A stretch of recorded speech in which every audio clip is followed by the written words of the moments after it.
Bonjour à tous et bienvenue, c'est Gaël dans Simple et Gratuit. Aujourd'hui, vidéo sur la protection des données et aussi la possibilité d'utiliser des ordinateurs qui ne seraient pas à nous. C'est vrai que pendant les vacances, de temps en temps, on peut utiliser des ordinateurs extérieurs, des ordinateurs que vous ne connaissez pas, comme par exemple l'ordinateur du petit cousin qui est un vrai geek en informatique, mais vous le soupçonnez d'être un peu goguenard et pourquoi pas un petit peu comme ça espiègle et capable de piquer vos données. Bref, je vais vous montrer comment vous protéger tout cela évidemment et puis bien sûr, vous allez pouvoir découvrir une technique très simple qui fonctionne sur macOS, sur Linux ou sur Windows et tout ça gratuitement et même en français. Voilà, une vidéo en deux parties. Première partie, un peu de théorie. Deuxième partie, on va s'amuser, on va le faire. Voilà, parce que c'est simple, moi je m'en sers très régulièrement.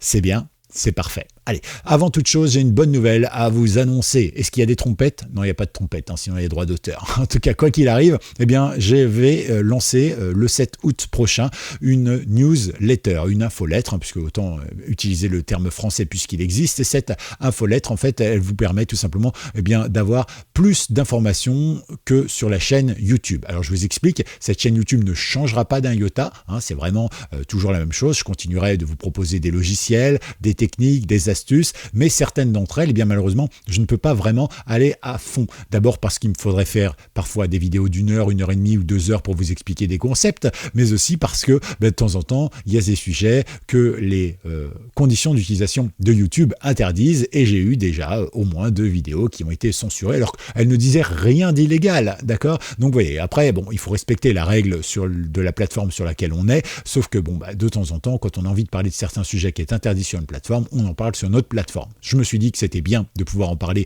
librement et donc par mail. Et donc l'idée de cette infolettre, vous pouvez vous inscrire dès maintenant. Le lien est dans la description. Et sinon, j'en ai parlé aussi dans l'onglet communauté de la chaîne YouTube. Alors n'hésitez pas à y faire un petit tour parce que là aussi vous y trouverez le lien et un petit descriptif de ce qu'on va faire. En gros, on va tout simplement approfondir les sujets, travailler aussi sur différents supports, pourquoi pas des images, pourquoi pas de la voix ou juste tout simplement de la vidéo et aussi du texte avec des articles un peu plus poussés ou des articles qu'on ne traiterait peut-être pas ici. En gros, c'est cette chaîne YouTube, c'est pareil, sauf que c'est d'autres sujets un peu plus poussés tout simplement. C'est noté, pensez à vous abonner, pensez à liker cette vidéo, bien sûr, mais aussi pensez à vous abonner à cette infolette qui est 100% gratuite, je le rappelle. C'est noté? Parfait. Nous poursuivons, nous, avec cette vidéo et je vous propose de découvrir Tails. Alors Tails, vous en avez peut-être déjà entendu parler. Certains vous diront c'est l'outil pour être le plus anonyme et le plus en sécurité sur Internet. D'autres vous diront c'est l'outil des hackers de prédilection. Bref, on a tous une petite manière de voir les choses. Moi, ce que je vais vous dire, c'est l'utilisation pratique pour vous, grand public ou petite entreprise éventuellement, de Tails. Il faut savoir que Tails, c'est pas quelque chose que vous allez utiliser tous les jours, chaque jour de votre vie. C'est un outil très efficace qui effectivement va permettre d'anonymiser au maximum votre connexion, vos activités sur Internet, mais aussi qui va vous empêcher de tomber nez à nez avec un virus, un keylogger qui récupère donc toutes les données que vous tapez sur votre clavier ou autre. Alors je vous explique 2-3 concepts pour voir un petit peu comment ce logiciel peut vous aider. Admettons que vous partiez en vacances dans de la famille, chez des amis, et que vous avez besoin d'un ordinateur. Vous demandez par exemple au petit cousin chez qui vous êtes, qui a un regard un peu goguenard, mais qui est un peu vicelard aussi, comme ça, toujours en prompt, un peu geek à récupérer les données des gens, soit pour les revendre, soit juste pour voir un petit peu si vous n'avez pas une photo ou quelque chose sur lequel il pourrait vous faire chanter pour vous récupérer 50 balles. Bon, vous connaissez les jeunes, aujourd'hui, ils sont capables de tout. Bref, je rigole évidemment, mais dans le principe, vous imaginez bien que l'ordinateur qu'on va vous prêter, il est peut-être pas safe en termes de virus, en termes de programmes un peu capables de récupérer des données ou de vous suivre ou autre chose. Bref, pour éviter cela, vous pouvez très bien démarrer l'ordinateur sur le petit outil que je vais vous proposer aujourd'hui, Tails, et ça va vous permettre tout simplement d'avoir un outil vraiment safe, sans aucun problème, puisqu'effectivement vous fonctionnerez sur votre clé USB et non pas sur l'ordinateur de la personne. Tout ce qu'il faudra donc, c'est que vous mettiez votre ordinateur en arrêt, que vous mettiez votre clé USB, vous démarrez dessus sur la clé USB et vous arrivez sur le système d'exploitation, c'est génial. Deuxième point positif, c'est pour ça d'ailleurs que beaucoup disent oui, c'est l'outil de hack par excellence. C'est vrai, la police arrive, tac, tac, tac, bonjour monsieur, qu'est-ce que vous êtes en train de faire? Vous consultez vos comptes au Crédit Agricole. Ah, mais dites-moi, c'est pas bien ça, c'est illégal. Hop, chac. Vous retirez directement votre clé USB et il n'y a plus de traces, ils ne pourront pas le savoir, évidemment. Alors, il y a toujours des trucs, hein. Par exemple, ils pourront vérifier la connexion Internet ou vérifier votre connexion VPN, etc., etc. Justement, à propos de ça, sur Tails, il passe uniquement par Tor. Tor, qu'est-ce que c'est? Eh bien, c'est un système, je vous ai déjà fait une vidéo là-dessus, qui permet d'anonymiser au maximum, on va dire, votre connexion sur Internet en passant par différents nœuds un petit peu partout sur la planète. Ça, c'est pratique, c'est vous qui configurez, c'est open source, vous avez la main, il n'y a pas de problème. Par contre, il n'y a pas de VPN intégré.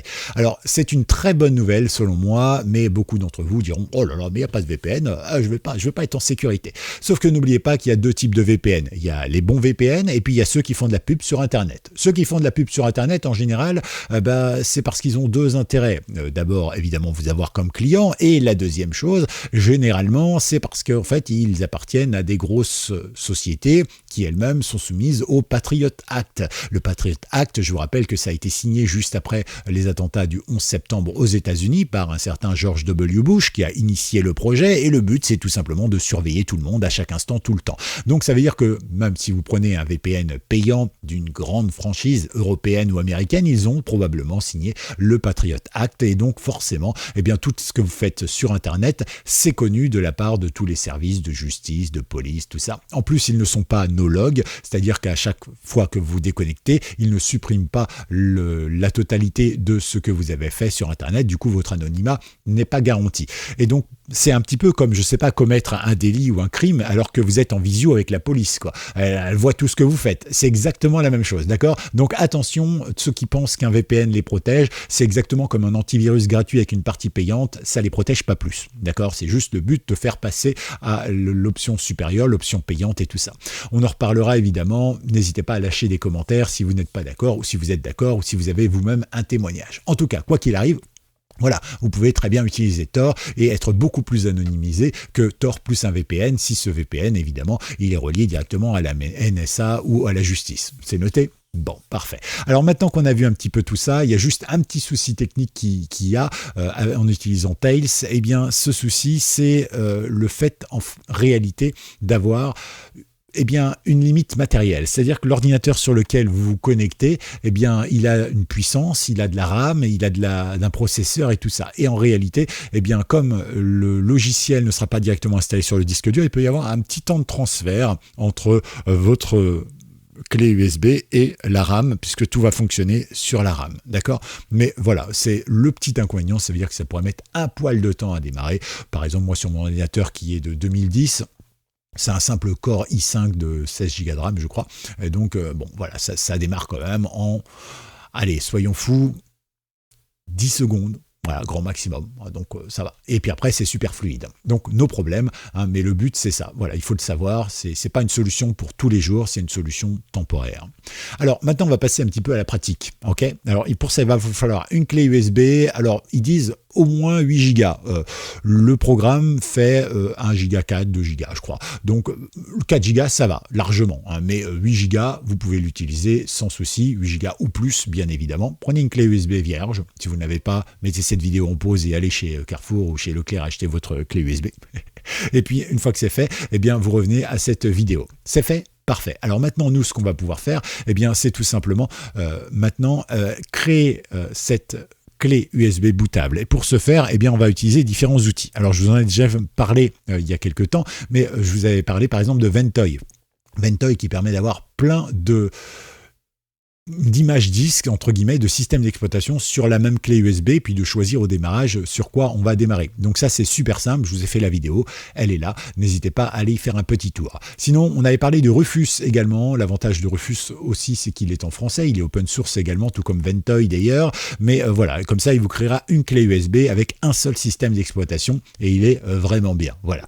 Et puis, en fait, après, vous n'avez plus qu'à télécharger l'image disque de Tails. Alors, Tails recommande un autre logiciel pour créer des clés USB bootables, mais ça, on le verra dans un instant. C'est noté? Bon, évidemment, tous les liens sont dans la description, le lien des vidéos pour que vous compreniez comment ça marche pour pouvoir les utiliser, mais aussi le lien pour aller les télécharger, tout ça. Une fois que vous êtes sur Tails, vous voyez déjà, bon, vous l'avez en français, hein, je vous mets le lien vers le français, et vous avez ici toute la méthode. Voilà. Ce qui est génial, c'est que vous avez le fonctionnement, tout simplement, ou bien comment installer Tails, et que vous soyez sur Linux, sur Mac ou sur Windows, vous avez vraiment quelque chose de très détaillé. Je prends un exemple tout simple, on va dire que je suis sur Windows, vous voyez, il nous donne le matériel, il nous donne ce qu'il faut comme Windows minimum, hein, donc Windows Vista, tout ça.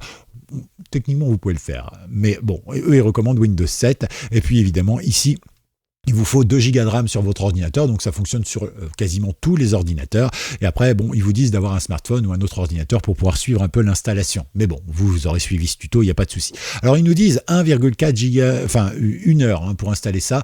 Non, il faut quelques instants, pas plus. Moi, personnellement, je le fais très rapidement, notamment en utilisant Ventoy. Il suffit simplement de copier l'ISO une fois qu'on l'a téléchargé et on le met dans la clé et puis c'est réglé, ça y est, c'est prêt, c'est officiel. Bon, alors, vous avez la marche à suivre ici, hein, elle est totalement faite et donc on commence par télécharger Tails. On clique dessus. Ici, vous avez plusieurs possibilités. Donc, d'abord de télécharger Tails normal, soit normalement directement comme ça, soit si vous utilisez un client BitTorrent. Ensuite, vous avez la vérification ici de votre téléchargement hein, pour savoir si c'est bien une version officielle qui a été téléchargée et elle n'a pas été frelattée. Ici, c'est le petit logiciel qui vous permettra de le créer de le mettre sur la clé USB en version bootable. Hein. Donc, vous pouvez aussi utiliser Rufus ou Ventoy comme vous le souhaitez. Et ensuite, eh bien, vous l'installez. Et vous suivez tout simplement les étapes. C'est super simple. Voilà. En réalité, ça va prendre quelques instants. Une fois que vous démarrez, alors là, du coup, eh bien, je vais vous montrer dans un instant à quoi ça ressemble. Hein.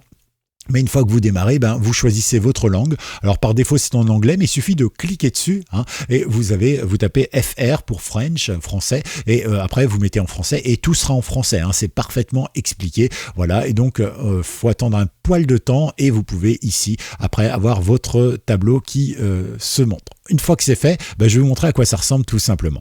Alors vous voyez ici par exemple, je suis sur Tails. Alors ici vous avez les activités tout en haut. Les activités avec Tor, évidemment, la possibilité de connecter Tor, de paramétrer. Ici, vous avez un stockage persistant. C'est un coffre-fort sécurisé, chiffré évidemment totalement, hein, comme je vous ai déjà fait des vidéos là-dessus, mais voilà, qui vous permet tout simplement, par exemple, de stocker des données comme le code du Wi-Fi, par exemple. Hein. Ça évitera de le retaper à chaque fois, parce que ça, c'est un peu galère. Mais bon, en même temps, c'est parfois plus sécurisé de le retaper à chaque fois. Mais voilà, vous pouvez sauvegarder quelques petits trucs comme ça prend de la place sur votre clé USB, mais c'est vous qui choisissez. Personnellement, mon Tails, il est totalement vierge à chaque fois. Ensuite, vous avez ici de la documentation, hein, l'aide qui est en français évidemment, et donc vous allez pouvoir la retrouver à chaque instant, et ça c'est quand même vachement bien de l'avoir inclus à l'intérieur. Vous pouvez signaler des erreurs, vous pouvez cloner Tails si vous le souhaitez, vous avez aussi la possibilité de gérer votre système de messagerie, réceptionner vos mails et tout ça. Qui passe, c'est pour stocker vos mots de passe de manière sécurisée. Cléopatra, c'est pour chiffrer vos mails. Je vous ai déjà fait une vidéo là-dessus d'ailleurs, elle est là. Et puis vous avez plein d'autres applications. Par exemple, si vous allez dans Applications en haut, eh bien vous avez donc celle que je vous ai montrée ici, mais quand vous allez par exemple dans Accessoires, vous avez un éditeur de texte, vous avez ici la sauvegarde des clés, le nettoyeur de métadonnées, Vim bien sûr, hein, important. Vous avez tout ce qui est bureautique, hein, le pack Office avec le Word, Excel, etc. en version gratuite, et LibreOffice qui ne collecte pas vos données, des éditeurs d'images hein, comme Inkscape par exemple, ou encore GIMP. Vous avez même tout ce qui concerne ici l'internet, hein, les connexions comme vous le souhaitez. Vous avez bien sûr plein d'outils ici. Alors si vous n'avez pas en plein écran, vous allez dans outils système et paramètres par exemple. Vous attendez 2 petites secondes. Alors évidemment le mien s'est mis en pause, voilà. Et donc là vous avez la possibilité de gérer l'arrière-plan, l'écran, etc., etc. Voilà, plein d'informations si vous le souhaitez. Hein. Attention parce qu'évidemment toutes ces informations disparaissent à chaque fois que vous enlevez la clé. Hein. C'est noté? Bon, parfait. Ensuite ici vous avez la possibilité d'avoir tout ce qui est son et vidéo, hein, même faire du montage audio si vous le souhaitez, la possibilité d'avoir les informations sur Tails, et ici des petits utilitaires avec un qui est très très bien et que je vous conseille d'utiliser d'ailleurs, c'est celui-ci, c'est la possibilité de déverrouiller des volumes VeraCrypt. Alors VeraCrypt, je vous l'ai présenté ici par exemple, ça vous permet en gros d'utiliser par exemple un fichier ou un dossier et à l'intérieur, selon le mot de passe que vous fichez, que vous mettez, eh bien vous aurez accès à des documents ou bien à d'autres documents. Voilà, ce qui fait que si un jour on vous met le fusil sur la tempe en vous disant donne-moi le mot de passe de ce dossier, vous lui donnez le dossier et il trouvera des photos de Mickey, de Donald, de ce que vous avez marqué dedans. Par contre, si vous aviez mis l'autre mot de passe, il y aurait tous vos documents, comment conquérir le monde et surtout vive, simple et gratuit, le fichier officiel. Voilà, bref, vous avez compris un peu comment ça marche. Bah là, vous pouvez utiliser ça directement. Donc, il suffira de mettre votre clé VeraCrypt, par exemple, ou votre clé cryptée directement à l'intérieur, et puis vous pourrez l'ouvrir. Et ça, c'est vachement cool. Il le reconnaît automatiquement. Voilà un petit peu ce que je voulais vous montrer. Alors, oui, ça a pris un petit peu de temps, mais je pense que c'était important. Bien sûr, des informations comme ça, vous allez en retrouver tout plein cet été, parce que je pense que c'est bien d'être protégé même pendant les vacances. N'oubliez pas non plus de vous inscrire à cette nouvelle infolettre que je suis en train de lancer, et la première sera donc diffusée et envoyée par mail à tous ceux qui sont inscrits le 7 août prochain pour fêter les 1 an de Simple et Gratuit, avec tout un gros dossier évidemment et pas mal d'articles que j'espère intéressants pour vous. De toute façon, vous me ferez des retours. Et bien évidemment, pensez aussi à liker cette vidéo, à vous abonner à cette chaîne si vous ne l'avez pas fait, à la partager. Pensez à commenter #Tails, T-A-I-L-S. Et quant à nous, on se retrouve avec vraiment beaucoup de plaisir dans la prochaine vidéo. Ce sera donc 48 heures, toujours sur Simple et Gratuit. Bel été à vous.